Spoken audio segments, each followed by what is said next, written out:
నమస్తే, welcome to I dream. నా పేరు ప్రసాద్. ఆంధ్రప్రదేశ్లో వైఎస్ఆర్ కాంగ్రెస్ పార్టీ సామాజిక సాధికార యాత్ర పేరుతో సుమారుగా దాదాపుగా రాష్ట్రమంతా చుట్టేసింది. ఎన్నికల నేపథ్యంలో ఈ సామాజిక సాధికార యాత్ర అనేది తీవ్రమైన ప్రభావాన్ని ముఖ్యంగా వెనుకబడిన వర్గాలు, ఎస్సీ ఎస్టీ సామాజిక వర్గాల్లో ఒక ఆలోచింపజేసే విధంగా సాగుతుంది. ఈలోపు తెలుగుదేశం పార్టీ జైహో బీసీ పేరుతో ఒక కార్యక్రమాన్ని ఇప్పుడు తీసుకొచ్చిన పరిస్థితి కనిపిస్తుంది. ఈ రెండింటి మధ్య వ్యత్యాసం ఏంటి? అసలు జైహో బీసీ నినాదాన్ని బీసీలు నమ్ముతారా లేదా? ఈ అంశానికి సంబంధించి ఎమ్మెల్సీ వరది కళ్యాణ్ గారు ఉన్నారు. Madam, welcome to I dream. Madam, Jai Ho BC నినాదాన్ని ఇప్పుడు తాజాగా తెలుగుదేశం పార్టీ తీసుకొచ్చింది. మీరు ఆల్రెడీ సామాజిక సాధికార యాత్ర పేరుతో రాష్ట్రం అంతా తిరుగుతున్నారు. ఈ చంద్రబాబు బీసీ నినాదాన్ని జనం నమ్మే పరిస్థితి ఉందా? అస్సలు లేదండి. బీసీల కోసం మాట్లాడే అర్హత గాని, బీసీలకు ఓట్లు అడిగే అర్హత గాని చంద్రబాబు నాయుడు గారికి లేదు. ఈ రాష్ట్రంలో బీసీల ద్రోహి ఎవరైనా ఉన్నారంటే అది చంద్రబాబు నాయుడు గారే. ఎందుకంటే బీసీలు తోకలు కత్తిరిస్తానన్న బీసీ ద్రోహి చంద్రబాబు నాయుడు గారు. బీసీల అంతు తేలుస్తానని చెప్పిన బీసీ ద్రోహి చంద్రబాబు నాయుడు గారు. బీసీలు జడ్జిలుగా పనికిరారని ఏకంగా కేంద్రానికే లేఖలు రాసిన బీసీ ద్రోహి చంద్రబాబు నాయుడు గారు. అలాగే బీసీల రిజర్వేషన్స్ లో కోత విధించడం కోసం కేసులు వేయించిన బీసీ ద్రోహి చంద్రబాబు నాయుడు గారు. అతని పరిపాలనలో ఒక్క బీసీ కూడా ఉద్యోగ అవకాశాలు ఇవ్వని బీసీ ద్రోహి చంద్రబాబు నాయుడు గారు. అలాంటి చంద్రబాబు నాయుడు గారు బీసీల కోసం జైహో బీసీ అంటే బీసీలు ఎవరు నమ్మే పరిస్థితి రాష్ట్రంలో లేదు. బీసీల బాంధవుడు ఎవరైనా ఉన్నారంటే అది జగన్మోహన్ రెడ్డి గారే. అసలు ఆంధ్రప్రదేశ్ రాష్ట్రంలో ఎవరిని అడిగినా చెప్తారు బీసీల ద్రోహి చంద్రబాబు నాయుడు గారు, బీసీల దోస్తి జగనన్న అనే విషయం.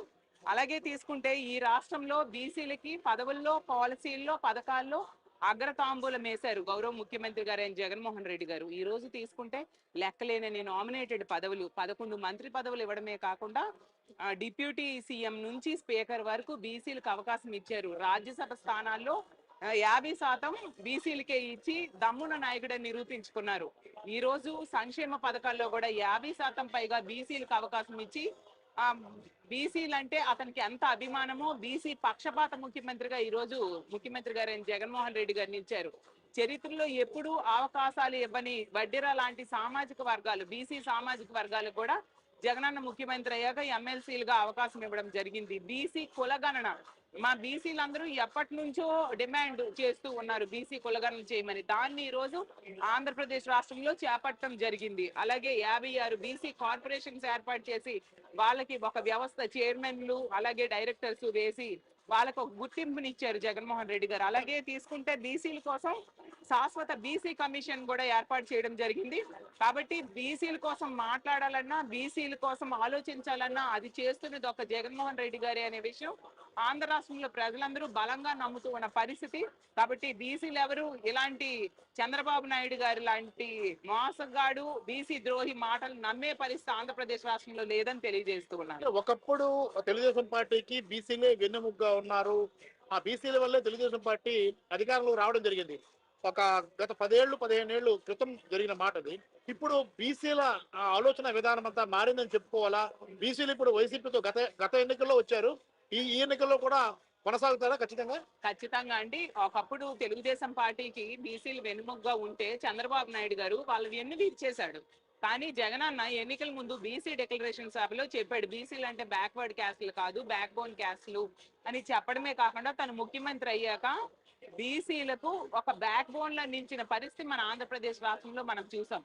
కాబట్టి బీసీలందరూ కూడా ఒకప్పుడు తీసుకుంటే మనం చూసాం బీసీలు తమ వాయిస్ ఎవరు చట్టసభల్లో వినిపిస్తారని బేలగా చూస్తూ బాధపడే రోజులు. కానీ జగనన్న ముఖ్యమంత్రి అయ్యాక రాజ్యాంగం ఇచ్చిన అవకాశాల కంటే ఎక్కువ అవకాశాలు మా బీసీలకి జగన్మోహన్ రెడ్డి గారు ఈ రాష్ట్రంలో ఇవ్వడం జరిగింది. కాబట్టి ఈ రోజు బీసీలందరూ కూడా ఒక్క పదవులే కాకుండా పథకాల్లో, పాలసీల్లో, ఉద్యోగ అవకాశాల్లో బీసీలకు అగ్రతాంబూలం ఇచ్చారని బలంగా నమ్ముతూ ఉన్నారు. రానున్న రోజులు 2024 అయితేనే ఇంకో 30 ఏళ్ళు జగనన్ననే ముఖ్యమంత్రి చేయడానికి బీసీలందరూ కూడా కంకణం కట్టుకున్నారు. ఎందుకంటే ఇలాంటి ముఖ్యమంత్రి ఉంటేనా బీసీలు బాగుపడతారనేసి రాష్ట్రంలో ఉన్న బీసీలందరూ కూడా బలంగా నమ్ముతూ ఉండే పరిస్థితి.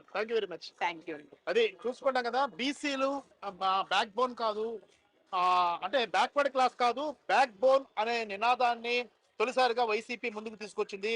గత ఎన్నికల్లో గణనీయంగా బీసీలంతా కూడా వైసీపీకి పట్టం కట్టే విధంగా నిర్ణయాలు తీసుకున్నారు. ఈసారి కూడా 2024 ఎన్నికల్లో కూడా బీసీలంతా కూడా వైసీపీకే పట్టం కడతారన్న భావంతో వైసీపీ ఉంది. ఎందుకంటే ఆ ప్రభుత్వం చేసిన పథకాలే దీనికి కారణమని భావిస్తూ వస్తోంది. కాబట్టి ఒకవైపు బీసీ సంఘాల నేత బీసీ కృష్ణయ్య చెప్పినా, అలాగే సాధికార సామాజిక యాత్ర పేరుతో కార్యక్రమాలు చేపట్టినప్పుడు కూడా ఇదంతా కూడా బీసీ వర్గాలకు సంబంధించి, ఎస్సీ ఎస్టీ వర్గాలకు సంబంధించి ఒక ఆలోచన విధానాన్ని పెంచడం, లేదంటే ఒక ఆలోచన కల్పించడమే ధ్యేయంగా ఈ కార్యక్రమాలు చేస్తూ రావడం అనేది కీలకంగానే చెప్పుకోవాలి, రాజకీయంగా కథలకు తెచ్చినట్లుగా చెప్పుకోవాలి. ఇది చాలా ప్రభావవంతమైన కార్యక్రమంగా గమనించిన తెలుగుదేశం పార్టీ ఇప్పుడు జయహో బీసీ అనే నినాదాన్ని కూడా తీసుకొస్తుంది. మరి బీసీలు ఎటువైపు వెళ్తారు? ఖచ్చితంగా వైఎస్ఆర్ కాంగ్రెస్ ప్రభుత్వం చేపట్టిన పథకాలకు మొగ్గు చూపుతారా, జైహో బీసీ నినాదాన్ని నమ్ముతారా అన్నది కాలమే నిర్ణయించాలి. కెమెరామెన్ మూర్తితో ప్రసాద్, ఐడ్రీ మీడియా, విశాఖపట్నం.